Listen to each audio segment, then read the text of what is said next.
All my life, I've been grinding all my life. All my life, grinding all my life. Sacrifice, hustle pay the price. Wanna slice, throw the dice, that's why. All my life, I've been grinding all my life. Welcome to another episode of Inside the Grind. I am your host, Serafina Maulupe. Man, we have a very, very special guest with us today. He is a trailblazer, legend, and icon. He is the first foreign sumo champion. He holds the record for the fastest to start at the bottom to get to the highest ranker, which took him 8 tournaments, which is less than a year and a half.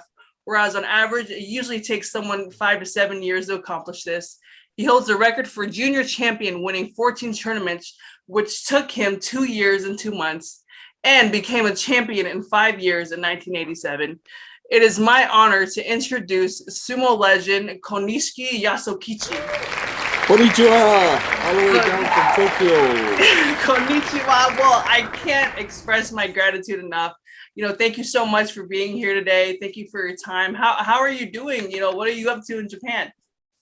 Well, as you know, everybody around is affected by the pandemic, and it's no different here in Japan. Just that we're much safer compared to what the U.S. is going through, from what I see through the news. But I mean, just try to be calm and take it day by day, and take what it's out there and just move along. I've been retired 22 years now, so just trying to find ways to keep myself busy. I'm actually busy sitting and counting that right now. Oh, wow. Yeah, I just sit and count. That's how busy I am right now. It's a joke. Come on. No, I got it. So I'd love to talk about your journey. And you've had an amazing journey, so successful. And I just love to start off with your childhood and growing up in Hawaii. Well, I was born and raised in Hawaii, and grew up in a Samoan traditional culture household. Mm-hmm. Meaning both of my parents are originally from Samoa, so they spoke no English. So mom, and especially mom, we weren't allowed to speak English in our home. We had to speak Samoan. So I think me and my brothers and my siblings are the ones that really captured the culture with the language and what they call Samoa, because we had it in Hawaii. So we was born and raised. We have 10 kids in the family. I'm the youngest boy in the family. Me and my younger sister and my brother who's 2 years older than me was born in Hawaii, but everybody else was born in Samoa. We moved to Hawaii. So I've been there since birth. My family's actually right now fifth generation now, because of we get our kids.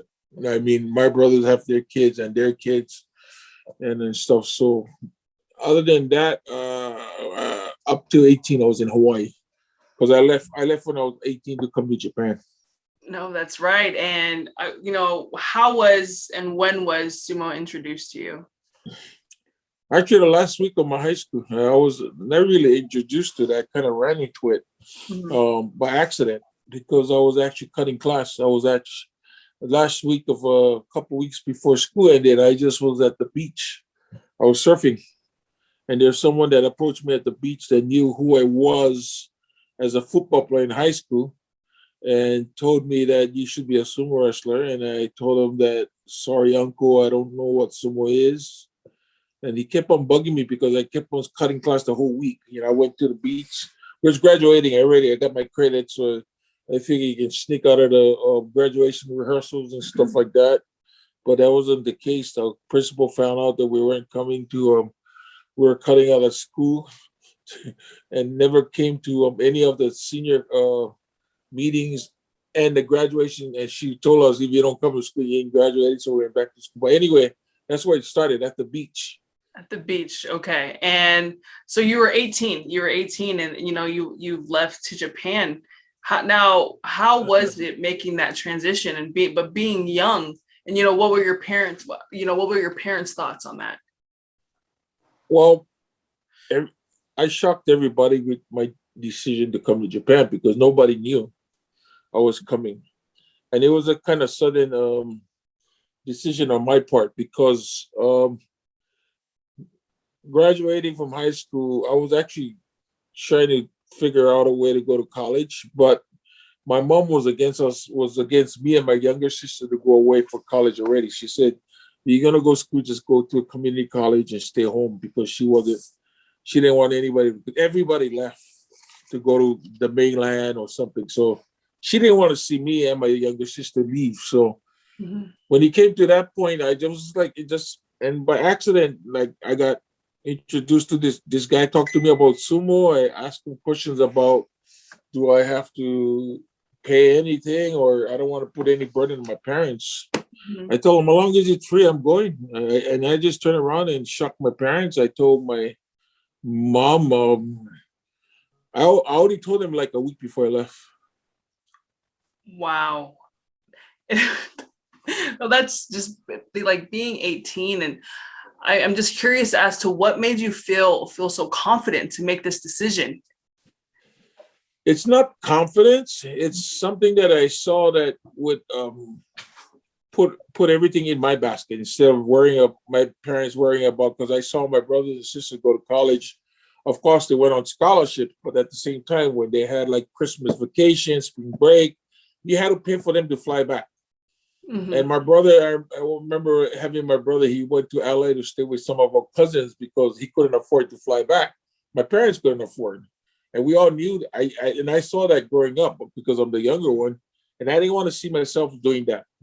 When I asked questions about if I'm going to Japan, who am I paying to get there or stuff? Do I need money if I get there? So my decision to go was easy. I wanted to go, but I was at the same time very unknowledgeable about what I'm getting myself into. All I knew was I was going to go. Yeah. And I just took it to myself like, well, I'm going to find out when I get there kind of situation. Crazy 18-year-old kid who don't give a damn about. He just said, I just told myself, just go, man. Yeah. And I left like a week before. I told my mom, and she said, I told my mom, I'm going to Japan. She goes, where's Japan? Typical Samoan mama, where the hell is Japan? I don't know, go find out. What the hell are you doing in Japan? I go, Miss Sumo, what the hell is that? I don't know, I'm going to find out too. I never did sumo, never saw sumo. And my dad too, he just, they just cheered. They were like blown away. All my friends too. They were like blown away. No one knew I didn't know about sumo myself anyway. So I just decided it's much better for me just go. Well, I just think that's amazing, and especially being 18 and making a big of a decision like that. But now you're in Japan, and how was it adapting to the culture and the new lifestyle? Well, one thing that people don't understand, going to Japan is normal for a lot of people, but going to Japan for sumo is completely a whole new ballgame. Like there's nothing like it in the Western world about sumo. And I don't care how good you are in Western sport and everything. When you come to sumo, you have to live 24/7 the life. They own you, period. And there's no like where I hear, in the Western world, the contracts and there's no such thing as contract. And you don't get nothing. You don't win, you don't get nothing, period. So I came in blind. All I knew is I had a place to sleep, and I know I'll be fed and I'll be taken care of, but I still had to fight my way to get to a position where I would be getting paid. You know what I mean? So it was very different. Sumo is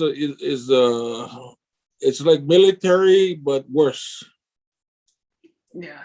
And there's the thing people gotta understand. It's like being on a tennis professional tour or golf tours where it's an individual sport. So what it is sumo. At my time, we had about 850 professional sumo wrestlers, but only 60 can make it. Meaning only 60 of us can get paid. Yeah. So people don't understand that. And the thing about sumo is it's a traditional. It's not a sport. It's a culture to Japan. They don't treat it like a sport.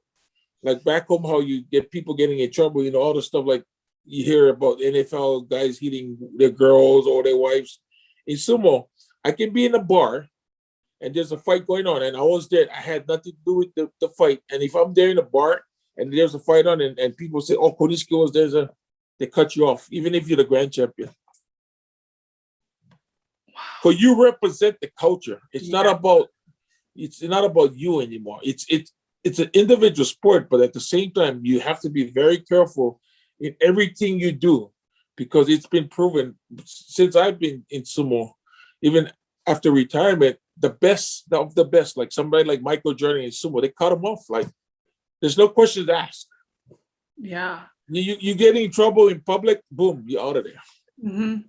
And I'm curious as to, like, just throughout your career, did you, like, with that, because of how Japan, like, they hold, you know, sumo to such like a high standard, did you feel like any sort of pressure? Like, the pressure that you felt, did you feel any pressure, or was it?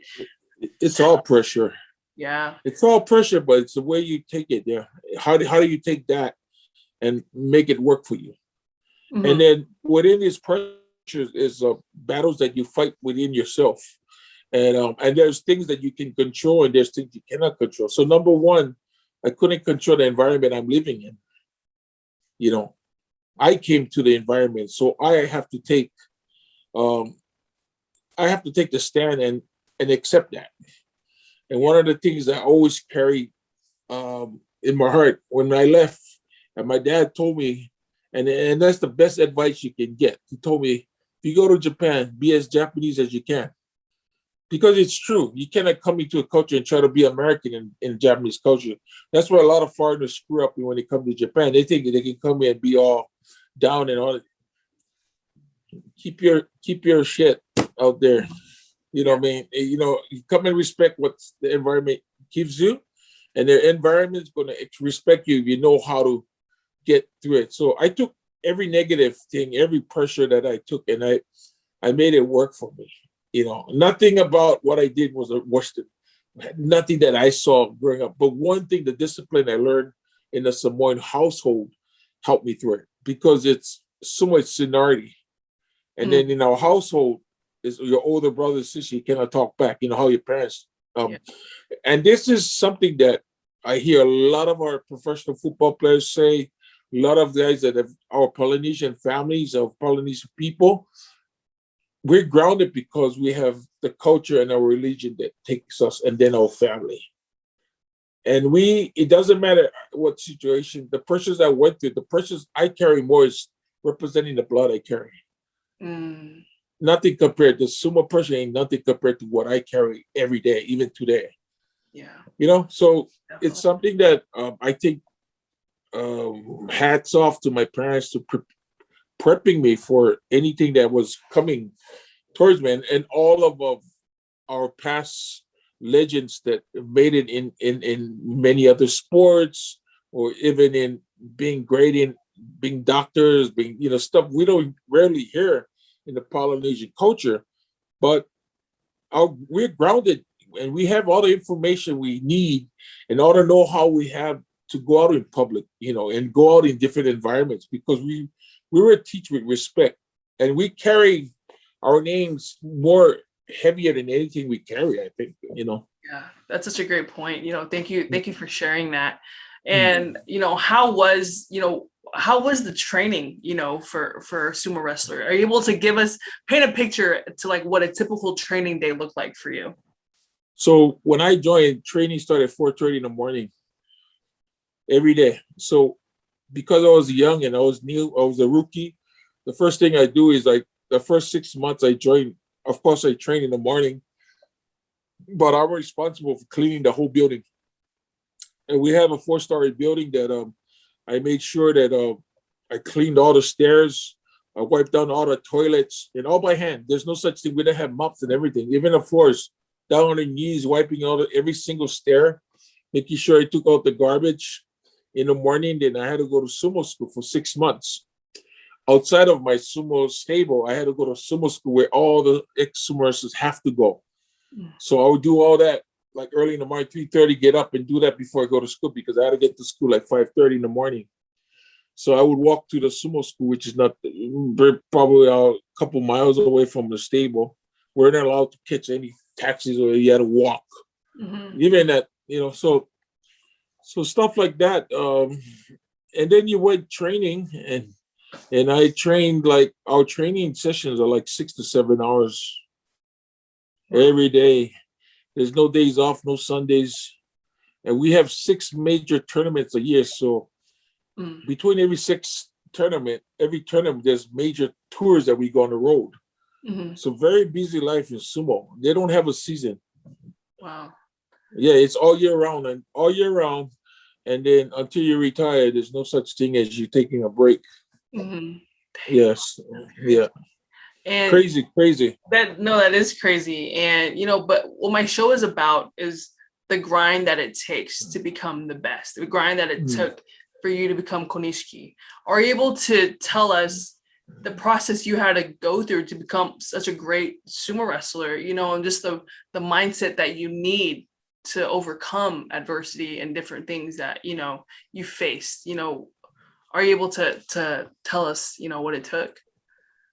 Well, like I said, you have to get used to the environment you're in, and you got to take advantage of the platforms that they give you. When you try to create your own way to get to people, you cannot, especially sumo. So my platform, my place to get back to them was practice. And to gain respect in anything you do, you have to go there and fight. So every morning I would get up so, like, fiercely, and, like, after retirement, all my boys I used to sue, all my ex-sumo wrestler guys, when we go out after now, they tell me, when you were young, man, when you just joined your first 2-3 years, man, we were so scared of you, because my eyes was like burning, because I would get up before everybody. I would go downstairs, turn on the stove, and keep that, because it's so damn cold, Bob.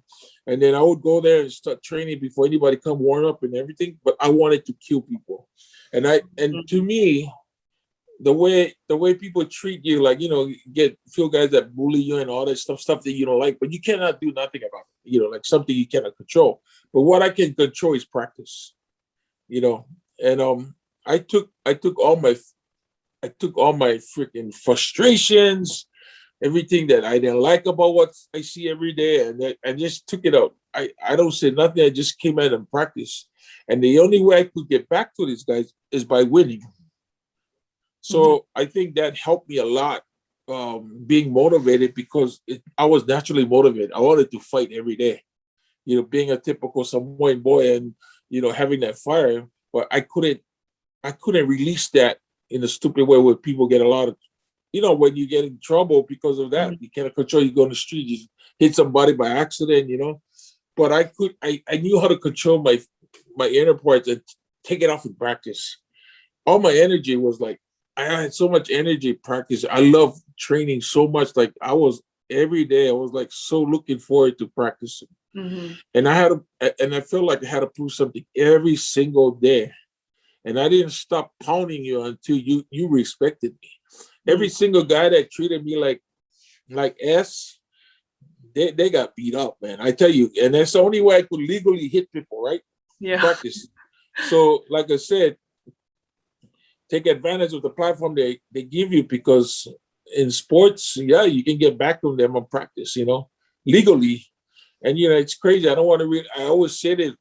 It's not something good to say, but I had a mentality where if I can kill this guy in the ring, I can kill him in the ring legally, because it's by the rules. And that's how fired up it was every single day. Like, there's a few guys who was a-holes, man, who he couldn't get back to them on a regular basis, because that's by law, by sumo rule. You cannot, seniority, right? But practice, I came every morning like so hot up. Like, I was like, I whenever I talk, I can even feel my body's getting hot now. But I was so fired up, and I was like wanting to get out of that situation, because once I get into the higher rank, no matter seniority doesn't work anymore. Now I have guys being my apprentices. They call it my servants. I guys get served me now once I get to the top rank. So seniority is out of the door when you can make it to the top. Yeah. And so like that respect is, is there.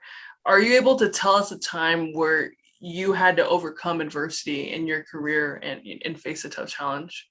Whew, lots and lots. And, you know, and one of the hardest thing about doing what I do and probably others that, I don't know about if you're doing sports in America, then you can get around. But for me, the hardest thing for me is missing family events, funerals. You know, I never went home for anybody's funeral because of my situation in Sumo. We weren't allowed. You know, it's a different mentality, it's different culture. But you know, having my family understand the situation, and especially my dad and mom telling me, well, no matter what, you can come back. Your sister's not gonna come back. You know what I mean? But it was so hard for me because I grew up loving my family so much, and those situations is something that I had to battle all the time. Yeah. But again, that's frustration in me that I took advantage with it and made me want to train more. You know, so nothing went to waste. Even though I missed the moments that I should have been there for marriages and new babies and funerals, and you know, I never went to any of my brothers and sisters' funerals. I never made it. You know, even my mom. By the time I got to sneak, but I was retired, so it was by the time I got to mom at the hospital, she was gone. You know, so but you know, stuff like that is the hardest for me. What I did as a sumo wrestler is nothing compared to. It's just fighting that inner, you know, the stress that you try to fight and make sure it doesn't block your access to try to be successful. You know what, people, when you have family, and sometimes the bad thing to me about our Samoan Polynesian culture is some of our young men or young ladies cannot handle it. They feel that they're suppressed because you represent the family, which is a good thing. But I always advise a young kid, if having that in your mind, in you, is in a way of getting to being successful, forget about your family for now.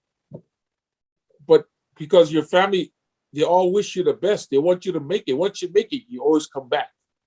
Like for me, everything was about my parents. They're like my solar system. Every time I think of them, every time I feel like I'm down, I see my mommy. I picture my mommy in my face, in my brain, and then it just clicks. Brother, you don't have time to look down. Get off your butt and just start being a crybaby and do your work. You know what I mean? And they were always my solar system. I didn't need anybody or any like idol.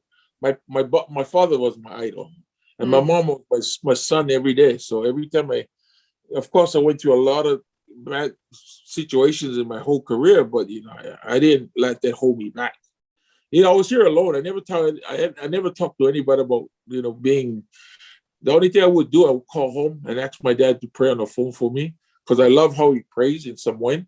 And even to this day, I have all these videos of him praying in Samoan. I just watch it, you know, to kind of remind me of my upbringing and how much love that my parents had for us, and you know, just knowing that you have people that really supported you to your career makes you strong. Yeah, definitely. Amen to that. And you know, throughout your career of being a sumo wrestler, what did being a sumo wrestler teach you? Well, respect, and then sumo itself, everybody. The biggest difference is like, if you come and watch a practice session, you'll be surprised nobody talks. It's very quiet, very respect. That's the biggest thing that teaches the respect. And sumo wrestlers in Japan is probably one of the most respected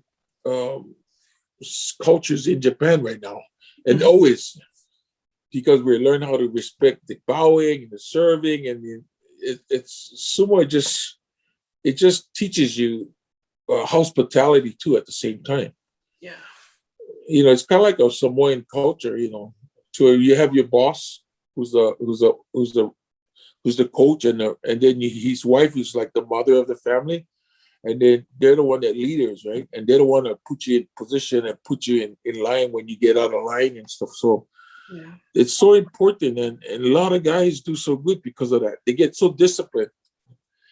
from sumo, when they leave sumo, even because majority of them make it, 99%, they ain't going to make it. Yeah. But because of what they learn and being the discipline they learn from sumo and the respect they learn from sumo, they become very successful business people. I know a lot of guys who never made it who actually own hotels right now because of discipline. Mm-hmm. Discipline. They know how to work. That's why I had a shirt made called "Shut Up and Work," because that's how they are, and they're the best people to hire. Because they've been through the hardship. They've been through like only 3 hours of sleep as a young kid. They start sumo at 15 now, and they have to go and actually do people's chores now at 15. Wow. So, and there's nothing about it. You either going to fight through it, you're gonna go through this life, or you're gonna have to quit or run away. A lot of people, they can quit. You have to run away. Mm-hmm. That's how strict it is. People really don't know about sumo, but majority of the guys, because, and the thing about the Japanese is when you join sumo and you're coming from outskirts of Japan, to them, you represent their villages or their cities. So all these kids, when they join, so much pressure that they cannot handle it. A lot of them run away. And they don't go back home because they feel like they disgrace their families and their cities. A lot of them, I know a lot of guys when I joined, so for my stable, like maybe 20 kids would join that year, about 18 of them would run away. Wow. It's hard. Even the Japanese cannot handle. Yeah, no. And then so disgraced that the parents would call the stable to look for the kids because their kids, to them, see, at that young age, they already know they're representing something huge, bigger than them. So they don't go back home. They go and find ways to live with their friends and stuff like that. Mm-hmm, definitely. Wow. What would your message to someone, who feels like they have that pressure to represent for their family, and what would just your advice be to those people that feel that pressure? We were born into a culture where, we're, the main thing about us is we live for our families, which is a great thing. But living in this era, I don't know how much the younger people can actually handle representing. I know they all love their families. They all carry the name, their blood that they carry every day. And if they're doing good in sports, if behind their head, they have to think, they're thinking like, I gotta be successful because my family needs me. That's gonna be in a way. Just focus on the day, on the week, on the month, and the year. Focus on where you want to go with what you want to do. And like I said earlier, if thinking of your family is in a way of you being successful, push them on the side because your family all wish you to do the best anyway. Mm-hmm. You know what I mean? Yeah. And some of them would not share that with their parents or somebody within their friendship, or in their families. It's because it's a hard thing to say. Mm-hmm. But to me, you can keep that as a secret. Share, but you have to share with a friend. You need to talk about it because you carry it so heavy. There's nothing heavier than representing your family. Nothing. Mm-hmm. But if you cannot handle that, and it puts so much pressure in you that it's in the way of getting to your goal, then what is the sense having the pressure is going to be in the way? Just keep it on the side for now. Your parents going to only love you, whatever happens. They're even going to love you even more, and you're going to be. They want you to see successful. It's just that we are brought up that way. Yeah, definitely. I hear you. United we stand, united we fall, kind of thing. Yeah. But we're much better situation now compared to my parents. Mm-hmm. Like your dad compared to your situation, you're in a better situation when we were younger. And probably your next generation, I think my nephews and nieces are way better in a situation where we were when my mom and dad had to they didn't even buy me shoes for play football. They were against us playing any sports because they couldn't afford it. Yeah. So the shoes I had playing in football, I had one of my coaches gave me a pair because I wear big feet. I'm a size 16. And those days hard to find. But anyway, I had shoes that I played football with, and I went to school for 4 years. The same shoes I went to school with, that's the shoes I played on Friday and Saturday nights, you know? Yeah. But and then it's much better now. I see my nieces and nephews, they buy brand new shoes for the kids, they get nice clothes. I wear all my brother's clothes, my older brother. Yeah. Always handouts. Yeah. All the hand downs, I mean. Yeah, hand-me-downs. Yeah, no, And then by the time I got to high school, I was wearing lava to go to school. I didn't care. We started, me and my best friend, we started that thing in Hawaii. We wear our lava. We catch the bus. We go to the school dance with our lava. We go to all the games with our lavas, and it became a fad. Everybody was starting wearing lava to school. Wow, a new trend. Yeah. You guys started. New trend. But you know what? I think you touched on it a few times. But what has being Samoan? What did that mean, and what has that meant for your career? Being Samoan is something that it's like a generator in me, where you have to keep it going, because we're a very small minority compared to the whole world. And for me, when I came here, I knew I was the first Samoan to do what I'm doing. I wasn't the first Polynesian, because there was one guy that helped me get in, Jesse Kolo, who's a Hawaiian, and his history, and he's opening up the door for me. It was great, but at the same time, I had to find a way to even go beyond what he did in sumo. And I just love being Samoan, because I was raised as a Samoan kid, and I know this the way we are built, the way we are taught, the way we are trained, and the way we are lived. Our lifestyles in our home, our households are so different compared to a lot of people that surround me. I came into Japan like, wow, I thought Japan people were like all these young guys. I thought they were like had this family bond thing. There's nothing like Polynesian family, especially growing up in a big family. I think Samoan culture, the blood I carry, actually makes me want to be great every day in everything I do. And when I go on the streets, I represent something bigger than me. There's always something way bigger than me every day in my life, no matter what. And number one, I'm grateful that the name Konishiki, my real name is Saleva Atisanoi. And this name Konishiki, there's nothing that the challenges I take now is I'm trying to find a way if I can beat the name Konishiki.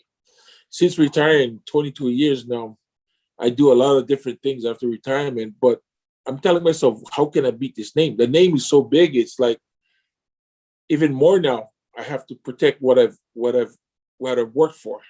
I cannot be stupid and go out there and do something, get in trouble. And that's the thing. It's a matter if you can handle yourself in public or not. Yeah, definitely. And the best advice, if you have a problem, like thinking, well, I don't know if I might get in trouble. If you just thinking that way, you shouldn't even go out. Mm-hmm. If you don't know how to go out and just handle being out, because you cannot control what's around you. That's the problem. Yeah. I got into a few early in my career, and I knew already, oh, bro, don't waste your life. I just did 10 years, hard years, man. I just gotta walk away. So every time I see, I can recognize it, and I kind of feel, there's a kind of trouble coming, like I'd be at a club or whatever. I'll just go home. I just like go to the back door and go home. I don't even think about it. Yeah. No. So it's every athlete can handle what the sports give you, but being on the streets normally is how you carry yourself. I think is so important. And that's why being Samoan is so important. If you really love your culture, then you should know how to represent yourself when wherever you are. Definitely. You can be thrown in any environment and people tell, hey, bro, he must be Samoan, because that's what Samoan represent. Mm-hmm. Yeah. No, definitely. Thank you for sharing that. What is your favorite moment in your career? My favorite moment when I finally got my mom to understand what I was doing. That was was actually making money. It's funny. This is a story. I'm writing my book right now, so it's coming out next year. So. Oh wow! Okay. Oh wow! Okay, I'm excited for that. So it's funny. It's funny where, like every time I was like doing pretty good, like 8 tournaments. I'm already, in the ranks, and I was sending money home since the beginning of my career because I won my first tournament. I won the championship. The second one, I won my championship. Then I became runner-up all the way up to I became the high rank I was in 8 tournaments. Mm-hmm. So I sent money home to her account. But after 2 years, more than 2 years, my mom would on the phone always crying. She always tell me, just come home. Don't just come home. And I was like thinking to myself, how come, and then I knew something was wrong. So I talked to my baby sister. I told my sister Kahau, hey, can you take mom to the bank? And then she said, why? Just take her to the bank. I don't think she knows that I'm sending her money because she doesn't have money in her bank account anyway. So finally she went to the bank. And my sister told me, it's so funny because my mom goes to the bank with a cut t-shirt of my t-shirt when I was big. Mm-hmm. And she wears a shirt, she's cut it. And there's a picture of my face, right? And she wears ear lava lava wherever she goes in Hawaii too, even at the bank. And she wears slippers. So she don't speak that much English, but the bank people came and meet her at the door and took her to the back. And she was telling my sister, what the hell she's taking me from the back for? I don't know. So when she went to the bank, she found out that her account had like $40,000. I sent all my money there for her. And then she was like, wow, where's this? And then the funny thing, she told my sister, where is money coming from? And I said, that's from Saleh. What the hell are you doing? Is he selling drugs in Japan? No, he's he's winning and he's sending all the money he's making to you. So ever since then, my mom, she became a cheerleader after that. Every time I call home, she's like, why did you lose? Why did you do that? Don't come back home. Like, it's funny. And that's the greatest moment about my career is knowing that she's finally getting on, she's being happy. And my goal was to do everything I can to help my family. So my whole career, I hardly spent all the money I made. I built my parents' home. I bought my dad like 4 cars, and I didn't care about myself. And that's the reason I always believed that during my career, I'm gonna take care of my family. After I finish, then I could take care of myself. Yeah, definitely. Yeah. Oh my God. Yeah. Thank you for sharing that. Thank you for sharing that. Your favorite moment. Well, one, I'm excited for your book to come out next year. Like, did you want to touch on that a little bit, or Yeah. Well, the book is finally, and I'm comfortable that I want to really write a story or tell my story. It's not about like it's more like what we're talking about. It's not really what people know. Word to success is always being true, and what hard work and all that stuff. That's goes for every athlete or everybody that make it. But to me, I'm trying to find a way where what made me become the person I am. Yeah. It's I'm not talking about the talent or that. It's the inner side of me. How can I take that and put it in words where I can help others to deal with the pressures like we talked about? Yeah. So in my case, I'm trying to put 4 different cultures in a book because I lived in Hawaii, in America, and grew up in a Samoan household. So that's 2 different cultures that we had to learn already. Then I came to Japan, which is a culture, and I joined Sumo, which is a completely different culture. So what do I see in these 4 cultures that are similar, mm-hmm. that help me get to where, and how did I deal with it to get through these different stages of my life to be who I am today, And I lost my dad a year ago. So after losing my dad, it made me very comfortable to actually now I can actually write a lot of things. I met so much people in my life, so much famous people, and I started my clothing brand. I started writing a book, and I did a barbecue sauce. Let me see. I started my own barbecue sauce. During the Corona, I didn't sit around, and that's the thing that I learned. If you sit around, nothing comes to you. That's how my dad used to tell me. Yeah. He always told me, if you're just sitting around, you're just dead meat. But if you don't start moving around, so I took it upon myself to create something, and I did my barbecue sauce. Last year, I sold 10,000 packages just within Japan. Wait, when is it going to be available to us over here in the U.S.? Well, it's in Hawaii. I just found out we got it in Don Quixote in Honolulu right now. We just started. Oh, okay. You gotta remember, I just started this in late June last year. Okay. And I sold it out of my. I went around and visited all my friends. I did 47 cookouts last year, and I just went out and just sell it by hand because I couldn't do any events here because everything is locked down. Yeah. But I traveled, and that's what I did. I never stayed home. My friends said, bro, you might get Corona. I thought, bro, if I get it while I'm on the road, I'm happy because I can say I went standing. I didn't just sit around and wait for the Corona to bite me in my ass and then end up, dead, Yeah. But definitely. but so there's stuff that, and that's the thing that I think I learned so much about through my whole career. It's like, you cannot sit around. You gotta go get it, man. And if you're a business person or somebody is looking to be business, there's nothing better than being your own boss. And I've been, after my retirement, I run my own company. Nobody makes decisions for me. I make my own decisions, which is something that everybody should work for. Every young kid, even if it's small, but once you take it upon yourself to be your own boss, then the pressure is off because the work you put in is going to come out, no matter what. Definitely. If you don't put work in, you won't make it. Yeah. Like everything else. Yeah. I mean. So this is my Sumo brand. Ooh, where can we get that? Where can we get that? Well, right now it's only exclusive in Japan. Okay. But I'm just trying to find ways. It's a one-man band. I do this all by myself, me and my wife. Oh, okay. So that's awesome. So yeah, ever since Corona, we just laid back. I thought, man, I can't be sitting around. I'm not so used to staying home because I travel so much here in Japan. I'm not in Tokyo more than 3 days. Oh, wow. All the time. I'm always on the road. Yeah.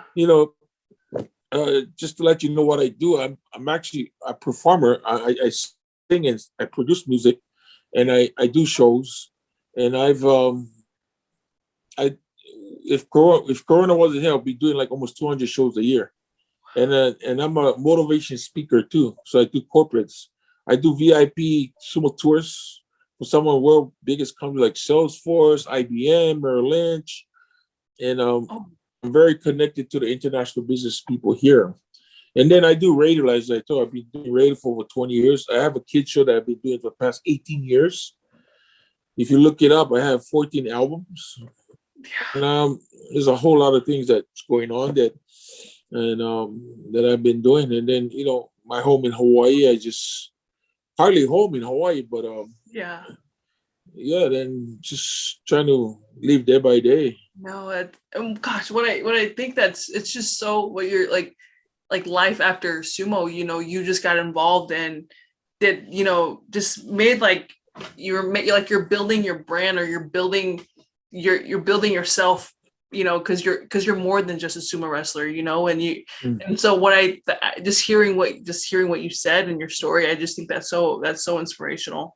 But what would your advice be to someone who wants to become successful in their life? To me, is that you gotta find what your niche is, what you really want to do. Mm-hmm. It's something that you really want to do, that you want to do, and it's going to be your business in someday. Because what I'm doing right now is not something I didn't start like this. All I did is started my company so I can self-manage myself. Mm-hmm. So I did some of the biggest commercials in Japan. So had no agency when I was getting retired. People was approaching me to join their companies and stuff. But I told them no.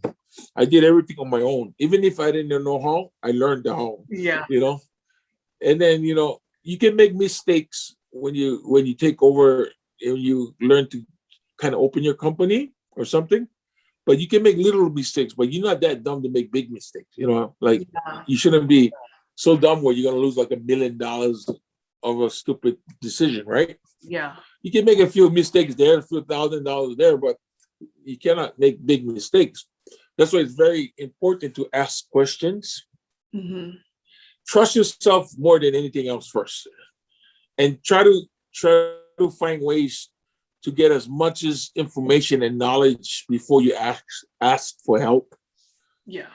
For me, when I was doing all these contracts on my commercial, I don't read Japanese real good. Well, so I made this lawyer just sit in the room for 8 hours with me and break it down to the point where I understood every piece of word that he was on the contract and stuff. So yeah. So that's how I did it, and I didn't try to get a whole bunch of people trying to do things for me. I just wanted to take little steps. Even everything I do now, like the sauce and the clothing, I'm not in a rush to. I tell you, I don't try to do things to freaking try to build a hotel. I want to build, make stuff that's going to last even after I'm gone. So this is my baby at this age. Going to be 60 in 3 years. So want to have something where I can build that I can leave behind when time comes to go, So that's where I'm at with my life. You're still young and you guys still have different, choices to make and stuff. I already know where I want to go with what I'm left with right now. So definitely, and just focusing on family, me and my wife here, and just a few things. There's a few goals I have that I want to make within 3 years, and pretty much after that, it's just trying to be as healthy and as I can, so I can enjoy everything after 60. Yeah, definitely. Yeah. Oh my gosh. Yeah. No, thank you for sharing that. Well, we are in the home stretch of things, and I'd love to do some rapid fire questions with you. And so, the first thing that comes to mind. Okay, the first question: your top 3 favorite artists. Singing artists? Yes, singing artists. Well, my number 3 would be Stevie Wonder. Okay. And then Michael Jackson. Okay. And Luther Vandross. Ooh, oh, that's a great. Those are great. Okay. Second, is there a show that you're currently binge watching? I don't watch anything shows. Oh, yeah. Not American shows. I don't watch TV. That's why. Oh, got it. Okay, no, that's okay. That's okay. I would, but the things I really watch in Japan is actually I only watch sports events and news. News. Okay. News and sports. Okay. I watch all news, all kind of news. Okay, that's good. Okay. The third one, if you could have dinner with 4 other goats, other people, it could be anyone past or present. Who would those 4 people be? Muhammad Ali would be one. Ooh, okay.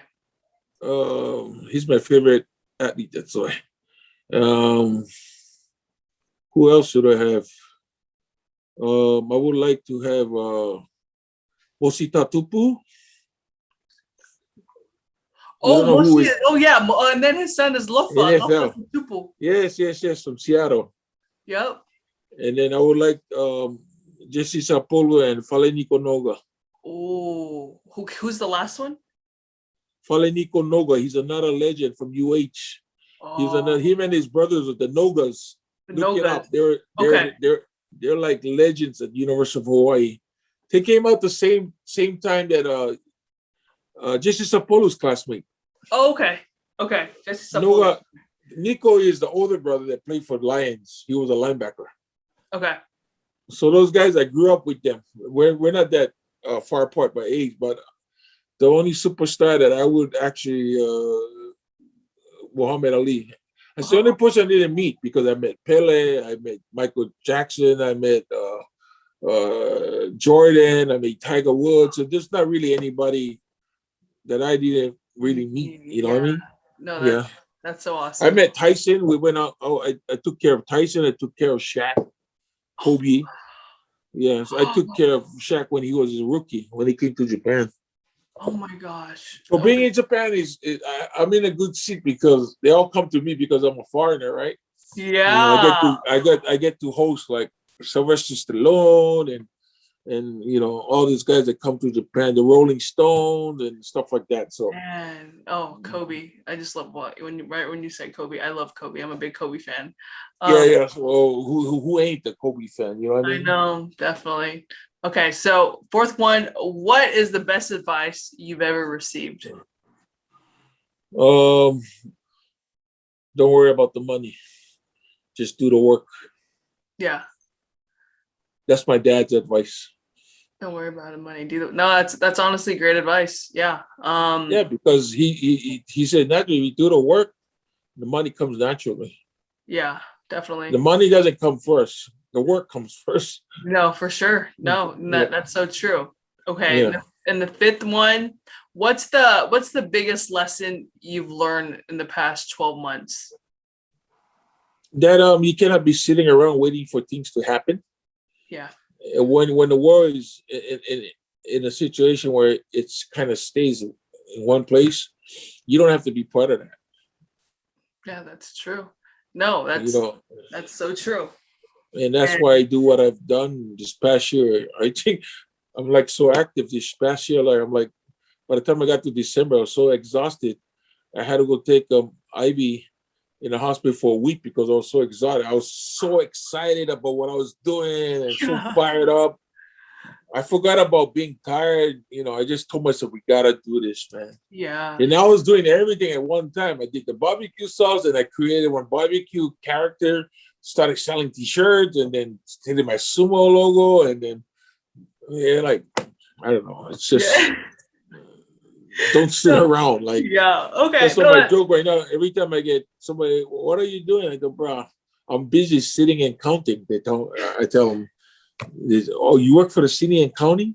No, I'm sitting and counting. That's what I thought you said in the beginning. That's why I was. Well, that's what I want you to think. That's what I want you to think. I was like, oh, okay. I'm busy. So me and my friend, that's the whole thing now, bro. You busy here right now? Yeah, bro. Busy sitting and counting right now. Oh my gosh! So that's sitting and counting. So you cannot be doing that too much. You know what I mean? Yeah, definitely. Well, last question. I want to continue to highlight our Pasifika athletes. Who is someone that you'd like to see on the show?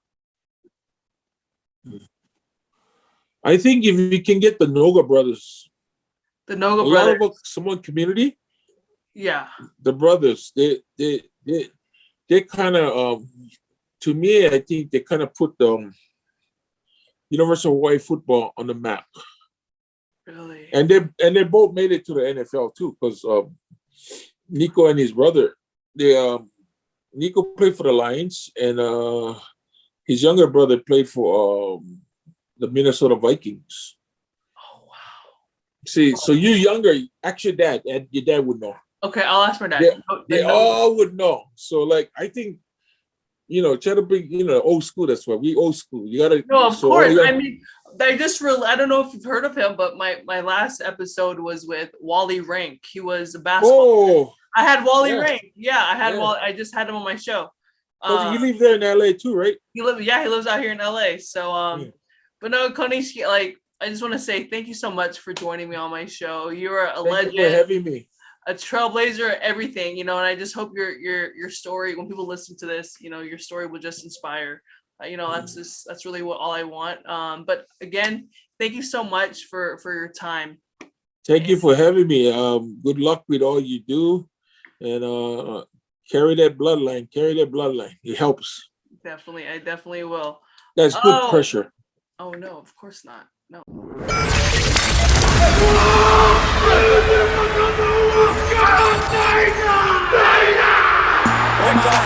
Grinding all my life, sacrifice, hustle pay the price, one slice, got the bug dice, all my life, I've been grinding all